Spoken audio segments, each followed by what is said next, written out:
Hey guys, CR Classics here for another update on the Lotus Elan Plus 2S 130. This is just going to be what's coming in the garage, what's going out the garage, what changes we made to the car, what state the car's in, little things like that. So we'll start with what we've bought so far. So as you can see, the head gasket here, the can head gasket. It's not too bad, but it's been on the engine for a while.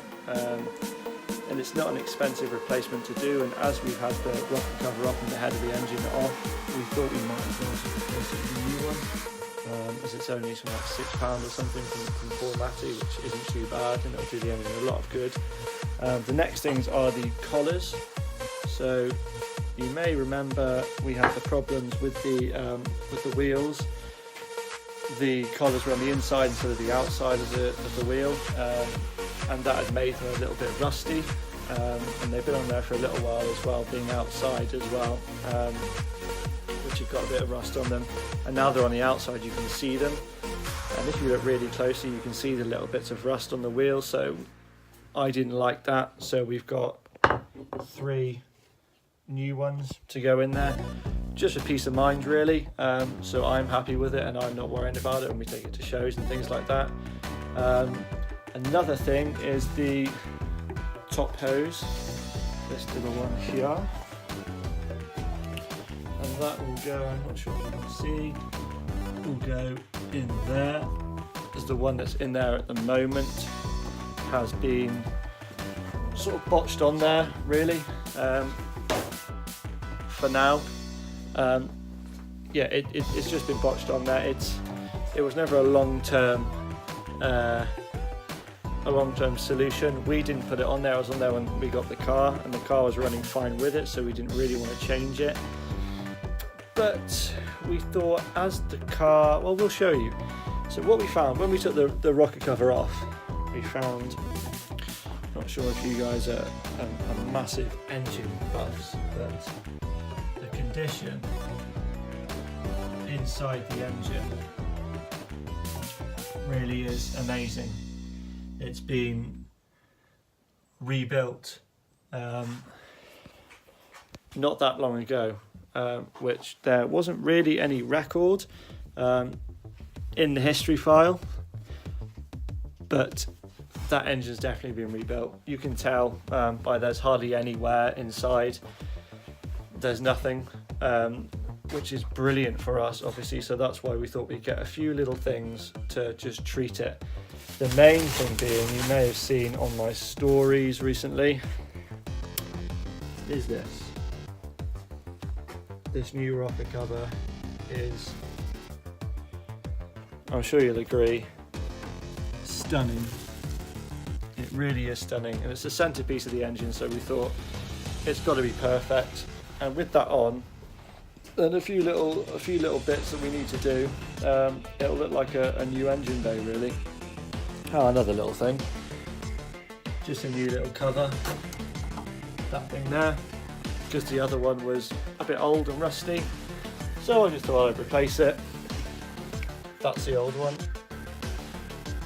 as you can see, just a bit rusty, just a bit brown, so I thought I'd replace it. Another little tiny thing that could, well, you know, they all add up to make it look like a nice new engine bay. The other things are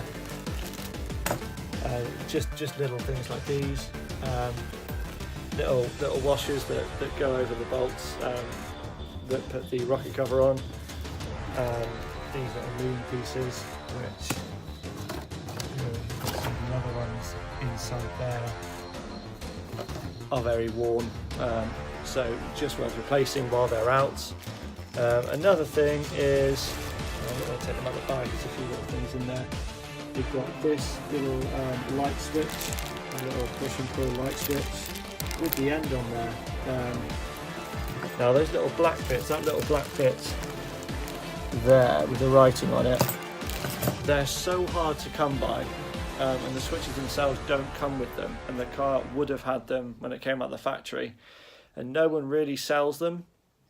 So Paul Matty very kindly had a look around their restoration shop and found me one, which is absolutely brilliant from them because it just looks a bit bare.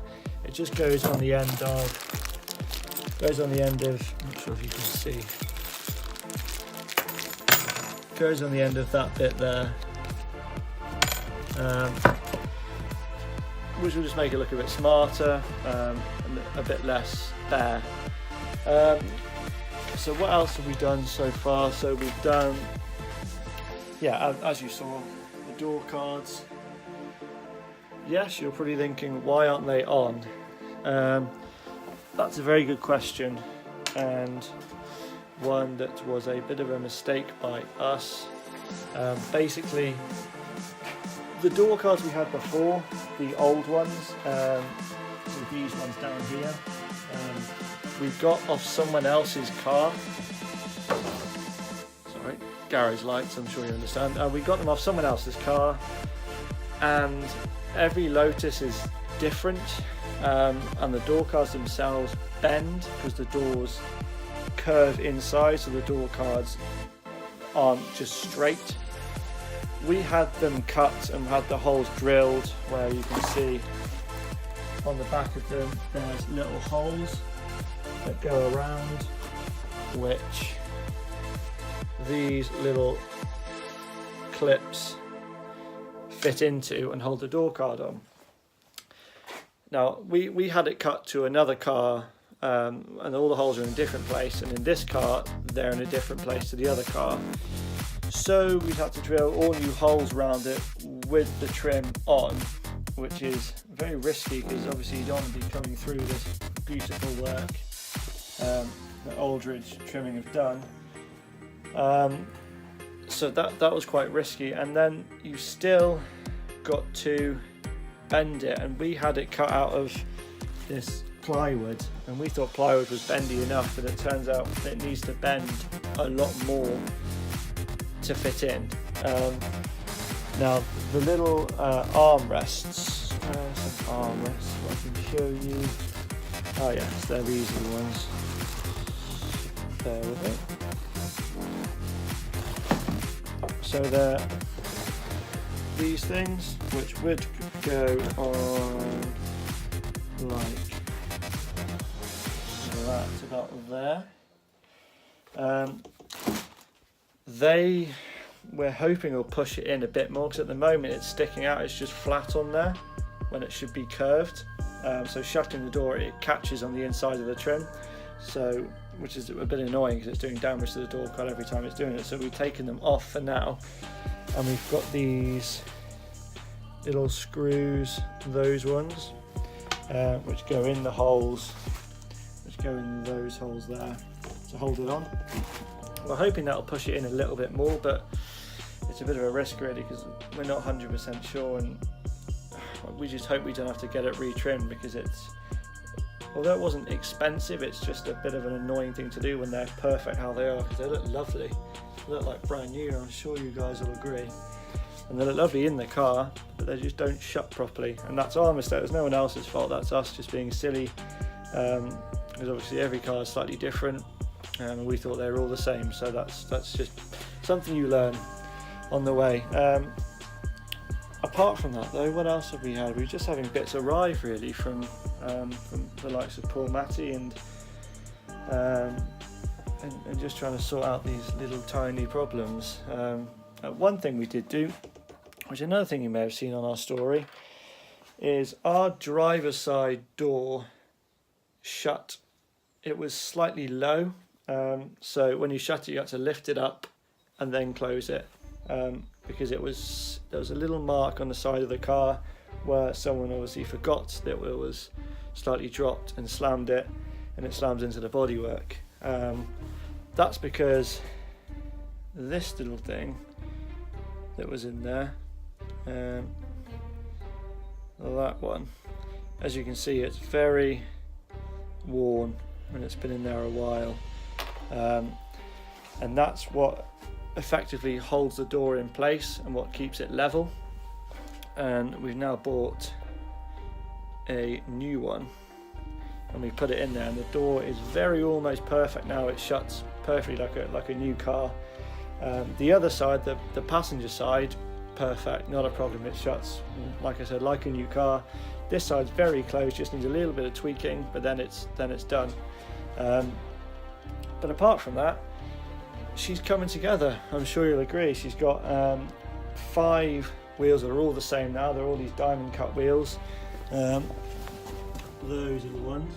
They're all like that, which is nice to have a nice set of them. There's usually an odd one out, isn't there? But no, it's perfect. Another thing is speedo cable. That needs to be put in at some point because the speedo is a bit dicky at the moment. It's just not 100%. The dash needs finishing off. There's just a few dials that need tweaking, and these little things need to go in as well. There's a few holes that need to be drilled, like on the old one, like on that. Needs to be drilled into there. Apart from that, it's just little things really, but they all take time. The main thing is this nice rocker cover. That was something I was very nervous about because I know they can cost a lot of money if something goes wrong with the original, and we're very lucky that that's the original one that was in the car, and they're quite rare nowadays. But yeah, so that's a little update from me. Sorry if I blabbered on a little bit, but I don't want to miss anything. So let me know if there's any questions you guys have, or any tips or tricks or anything that you want to know or you want to tell me. Let me know if you guys have got a Lotus or any classic cars, because I love to talk to people about classics and love people who keep them going. But apart from that, it's been CR Classics guys with the Lotus Elan Plus 2 S130 update, and I'll see you soon.